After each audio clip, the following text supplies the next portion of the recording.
First time I ever got a laugh from an audience was in 7th grade English. It was the 10-minute silent reading point in the middle of class when the timing just hit me perfectly to fart. And the class erupted in laughter. Probably the best thing they'd ever heard in their life. And then the teacher, noticing that if he were to go against me that he would lose the class, decided to play along, and he said, "I'll give that a 7 out of 10. And then the class again erupted into laughter. And that's when I realized that farts are funny. They're always going to be funny. As far as I'm concerned, a fart's one of the funniest things. It's the best fart joke. Just a straight fart. And I'm not proud of what I've done. I'm a dad now. Don't judge me.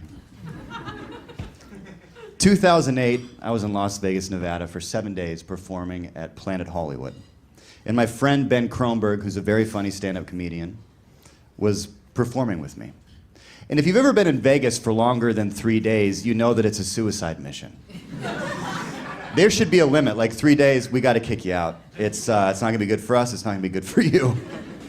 But I stuck it out, 7 days, and on the 6th day of my 7-day run, we had 2 shows. And the first show went great. In fact, a couple people from Hollywood, some industry was out there gambling. They came to the show. Afterwards, we smoked some pot, and they said, "Hey, listen, we know you've got another show, but after your next show, there's gonna be a party at the club at the top of Planet Hollywood." I think it was called Privé at the time. I said, "Go up there and just say, Table 60, Isaiah." They weren't Isaiah, that was just a name of a guy, and they said, they'll let you write in, Table 60, Isaiah. They were like, the guy practically owns the place. I was like, all right, fine, yeah. So we do the next show, and after the show, just another standing ovation. Get sick of them, to be honest, after a while, but. After the show, a girl walked up to me, and she had a magazine that was rolled up as tight as it could be. And she handed me the magazine, and she said, "This is from Craig." And he's a comedian that had been there the night before, and apparently he wanted to give me something. And as she walked away, I unrolled the magazine, and inside this magazine was cocaine, Percocets, prescription pain pills, a lot of mushrooms, and marijuana. So apparently Craig had leftover drugs and gave it to somebody and said to surprise me with it. So I looked at all the drugs, and out of all of these drugs, I'd done one of them. And I thought, you know what, since I've never done mushrooms, a lot of people decide to do mushrooms for the first time in the woods with some good friends or maybe at a great Fish concert. I thought, why don't I do it in the most nightmarish landscape possible? Las Vegas. So I just eat some mushrooms. And then I'm like, well, I've never had mushrooms before. I might as well throw a couple Percocet on top of it. And so there I was, feeling like, for the first time, like I was living at 100%. And I looked at Ben and I said, "Isaiah, table 60? And he said, "Fuck yeah." And we went up to Privé and we got Isaiah table 60, and we had some woman escorting us up through whatever, and the walls are vibrating because of the mushrooms. But my feet were vibrating, I think that was the Percocet. So it just kind of felt like we were all in sync, and there was Isaiah at table 60, and you couldn't miss Isaiah. He had the body of George Costanza with fashion sense. A certain type of fashion sense. His hair was slicked back. He was like an Italian guy, and he was wearing a silk yellow shirt with almost matching pants. He had his name, like his initials, they were stitched onto his pocket, and he had bottle service at the table, and he was shaking drinks up and serving everybody. He was the king of the party. He practically owns the place, is what I was heard. It's what I was heard. And so I sit down and I get introduced by these industry people like, "Here's Nick, he's the comedian that's here for the weekend." And Isaiah immediately perked up. He was excited to take care of me. "We got the comedian here. What do you want? What do you want? You want a drink?" And I was like, in my mind, I'm like, I don't think I should add that. Like, I don't think I should be adding things at this point. So I was like, "No, I'm good. Thanks, Isaiah." Oh, the disappointment just sunk into him. The look on his face was like, "That's not okay. I want to serve you something." And he goes, "Well, then what do you want?" And I'm looking around this club, and people are dancing, and there's women dancing on tables. And it's not like one girl's like, "Should I do it? Yeah, let's do it." No, they're paid to dance on these tables. It's like these models that fly into Vegas on Southwest Airlines. You can see them every week if you want. that come in and do this, and they're dancing on these tables, and I just looked at a girl from across the room, and I go, Isaiah, her. And he was like, all right, and he did some hand motion, and she was off that table in seconds, and she walked over, and she said, what do you want? And he goes, he wants you. And this is a weird moment where you're like, well, yeah, who wouldn't? Oh, my wife wouldn't. My wife definitely wouldn't want me to have her. So I was like, oh, I was actually joking. Ben, and I gave her to Ben, and she danced on Ben for a song. And then Isaiah gave her 2 $100 bills, and she went back to her table. And Isaiah was just so disappointed in me. I know that he wanted to please me in some way, so I was waiting for the opportunity where Isaiah finally had something for me. And then it happened.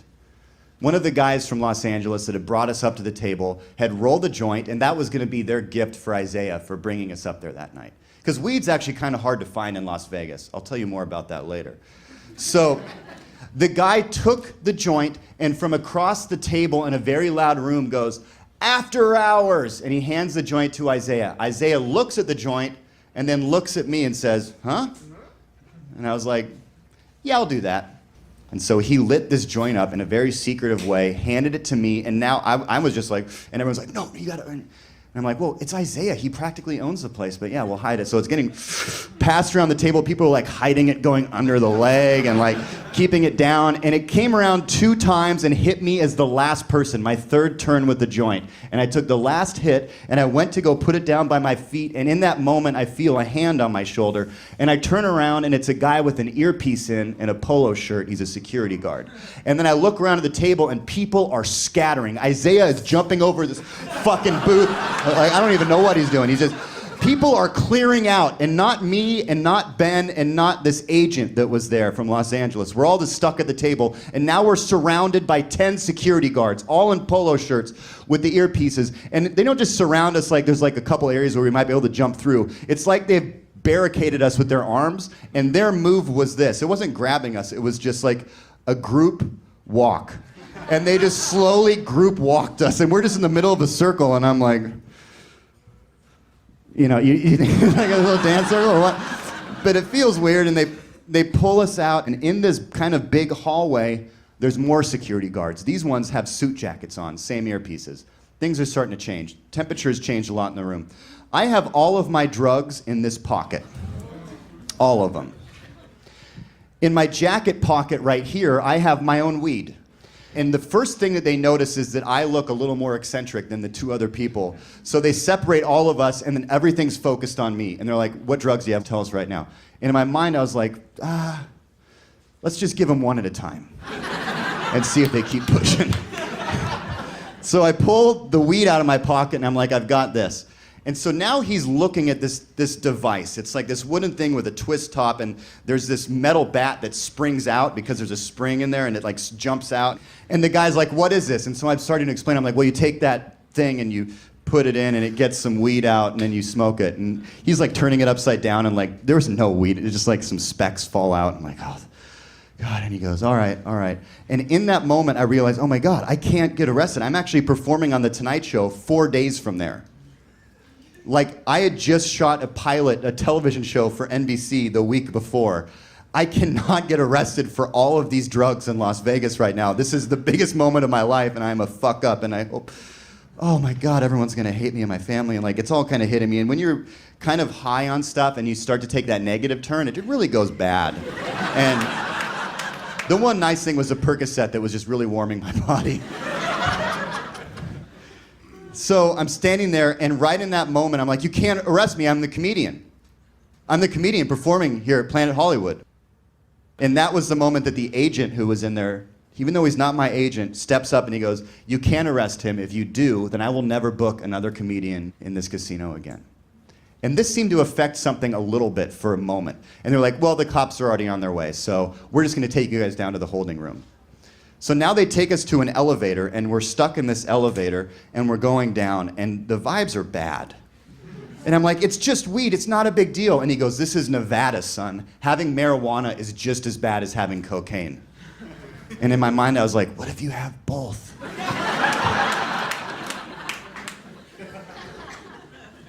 No. We get down to the basement of the casino. They walk us to this room and they sit us down. And now I'm sitting in this chair, and they take our IDs. They tell us the cops are on their way. And one of them puts on some rubber gloves. And he points to Ben, and he says, "You're first, stand up." And I swear to God, Ben jumped up like he'd won the fucking lottery. Like the most sarcastic, like, "Woo, yeah, it's me." And the guys are just like, "Oh, this is..." And so Ben gets on the wall, and he starts like, I mean, I think we were all wondering what the wall felt like, you know, initially. And Ben was just kind of doing initial checkout, like, yeah, it's definitely wall-like. And the guy goes, "Hey, comedian, don't make this funny. This isn't a joke." And Ben says, "How many movies have I seen this scene in? How can I not make this funny?" And then in that moment, Ben farted. Out loud. It rumbled through the room, through the basement of this casino, and everybody erupted in laughter. And in that moment, on that chair, I took my jacket and I took all the drugs in my pant pocket while people were laughing hysterically, and put all of the drugs in my jacket pocket and took my jacket off and rested it on my chair and just sat there. They finished searching him. They said, "You're next." I stood up. They searched me, found nothing, searched the agent, put my jacket back on in the middle of all of that when nobody was looking, and they gave us back our IDs, and they said, "All right, we're not going to have you guys arrested." And I knew it was because they couldn't find the joint, because I later found that it was still stuck to the bottom of my shoe, which was confusing the fuck out of them, because I was smelling it too, and I was just like, you guys missed one area to search, I'll tell you that right now. They let us out on a loading dock, and there's some workers smoking, and I walked up and just was really feeling the ground that was moving. And Ben saved my life with a fart. Now, like I said earlier, I always knew that farts would be funny every time, which proved itself down in that room. But I never knew one would save my life. Thank you guys very much.